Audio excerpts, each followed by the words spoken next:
Ainsi qu'un groupe d'experts des Nations Unies, ainsi que Human Rights Watch, vous accusent de soutenir le M23. Je vous le demande, votre pays, le Rwanda, est-il en guerre dans l'est de la RDC?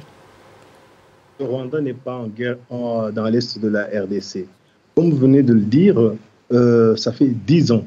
Mais c'est 10 ans où on a constaté, malheureusement, de la part du gouvernement congolais de la RDC, un manque de volonté politique. Un manque de volonté politique pour exécuter à la lettre les décisions qui ont été prises lors des différents processus, des différentes négociations. Il y a eu des négociations en Afrique du Sud, il y a des négociations en Éthiopie. Dernièrement, il y a eu des processus de Nairobi et de Luanda, mais aucune action concrète du gouvernement congolais dans ce sens sur le terrain ne peut à ce jour être démontrée par ce dernier. Mais eux, ils demandent, Monsieur Mukuralinda, eux, ils demandent que vous cessiez votre soutien au M23. Que leur répondez-vous précisément sur cette question? Le Rwanda n'a pas besoin de soutenir le M23. Le M23 est composé par des Congolais. Même s'ils parlent Kinyarwanda, cela ne veut pas dire qu'ils doivent nécessairement être aidés par le Rwanda. Il y a eu une occasion qui a été, par exemple, que je qualifierais d'occasion ratée. Il y a 10 ans, ou en 2013, le M23 a été défait. Une partie est partie en Ouganda, une autre partie est partie au Rwanda. Et au Rwanda, ils ont été désarmés et placés plus loin de la frontière. Pourquoi est-ce qu'à ce moment-là, où le gouvernement congolais était en position de force, n'a pas voulu négocier avec sa propre population? Dernièrement, ils sont revenus d'Ouganda et qui se sont installés encore une fois en RDC. On a appris qu'il y a eu des négociations avec le gouvernement congolais. Il y a eu des résolutions qui apparemment n'ont pas été appliquées puisque la guerre a repris. Alors, il ne vous a pas échappé qu'entre-temps, il y a eu un changement de régime, évidemment, au Congo et pas au Rwanda. Donc, c'est finalement, vous, j'ai envie de dire, vous êtes toujours les mêmes interlocuteurs à Kigali. Alors, dites-nous, condamnez-vous, par exemple, l'offensive du M23 dans le Rutshuru, là, depuis 2 semaines? Nous condamnons toute offensive faite par que ce soit par le M23 ou par d'autres groupes rebelles. N'oubliez pas qu'on parle de plus de 130 groupes rebelles dans l'est de la RDC. Tout groupe, tout mouvement militaire qui combat l'armée congolaise, qui maltraite la population. Nous voyons la population qui est en train de fuir, nous voyons la population qui souffre depuis 10 ans. Tout cela est condamnable. Mais ce n'est pas une raison que le Rwanda soit toujours pris comme bouc émissaire par rapport aux échecs internes du gouvernement congolais. Aujourd'hui, dernièrement, le 25 du mois passé, on a vu le porte-parole du gouvernement congolais, cette fois-ci, prendre la communauté internationale à témoin pour dire que si dans la région il n'y a pas la paix, il n'y aura pas d'élection. Or, nous avons encore 12 à 15 mois pour qu'il y ait ces élections. Pourquoi, au lieu de mettre tous les efforts possibles à régler ce problème, on commence à nous parler de la non-tenue des élections? Alors qu'il y a 5 ans, il y a eu les élections et la région était toujours en ébullition. Que dire de l'état de siège qui a été déclaré il y a 1 an? Aujourd'hui, est-ce qu'il y a une amélioration ou il y a une détérioration? Tout cela pour dire que si ça ne marche pas, c'est à cause du Rwanda. Et j'ai même été étonné hier soir en écoutant son Excellence le ministre des Affaires étrangères imputer l'échec de la MONUSCO au fait que l'armée rwandaise est mieux équipée que l'armée onusienne.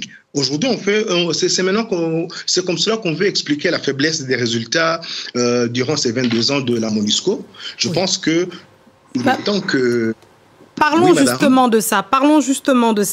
On sait que les troupes kenyanes ont été envoyées dans l'Est pour aider justement l'armée congolaise. Un contingent rwandais sera positionné le long de la frontière avec la RDC. Mais vous ne ferez pas partie de ces troupes parce que la RDC a refusé, pour expliquer. Dites-nous justement quels vont être les contours de la mission de ces troupes rwandaises qui seront positionnées le long de la frontière de la RDC. Je dirais d'abord mieux vaut tard que jamais. heureusement que là encore, comme je l'ai dit au début de ma réponse, on ne voyait pas concrètement les décisions être mises en pratique. C'est une très bonne chose qu'aujourd'hui, on commence à constituer une force conjointe comme cela a été décidé il y a quelque temps en Nairobi.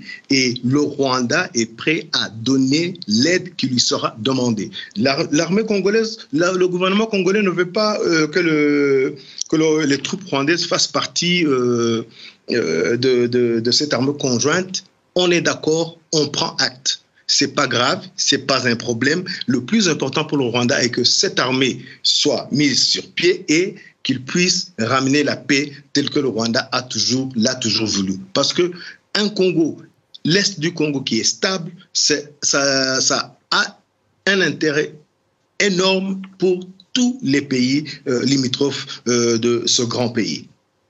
Et alors, dites-nous, est-ce que l'expulsion de votre ambassadeur de Kinshasa, est-ce que ça signe ou ça marque la fin de la voie diplomatique, ou est-ce qu'il y a encore une chance pour la voie diplomatique? Il y aura toujours une chance pour la voie diplomatique. Comme on l'a toujours dit, comme le gouvernement rwandais l'a toujours dit, l'escalade, c'est de la part du gouvernement congolais, ce n'est pas de la part du gouvernement rwandais. Prendre des décisions que je qualifierais de spectaculaires, qui ne résorbent rien sur le terrain, ne sert à rien.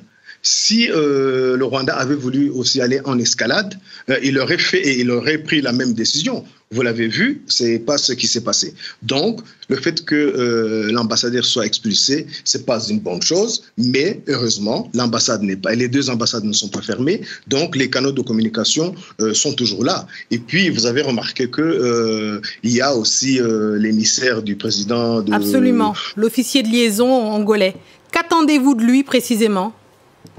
Qu'il fasse son travail, parce que le Rwanda est prêt à aider, est prêt à donner toutes les informations utiles et nécessaires pour que ce problème soit résolu une fois pour toutes. Parce que je pense que tout le monde a déjà constaté que 10 ans de guerre n'ont servi à rien, n'ont rien résolu. Maintenant, il faut que les gens se calment, qu'ils se mettent autour d'une table et qu'ils discutent. C'est par la voie pacifique, c'est par la voie de discussion qu'on va résoudre ce problème et non pas par des attaques, et non pas par des insinuations, des invectives ou la guerre. Très bien. Merci beaucoup, Alain Mukuralinda. Vous êtes porte-parole adjoint du gouvernement rwandais. Merci d'être venu dans ce journal de l'Afrique sur France 24. Merci, madame.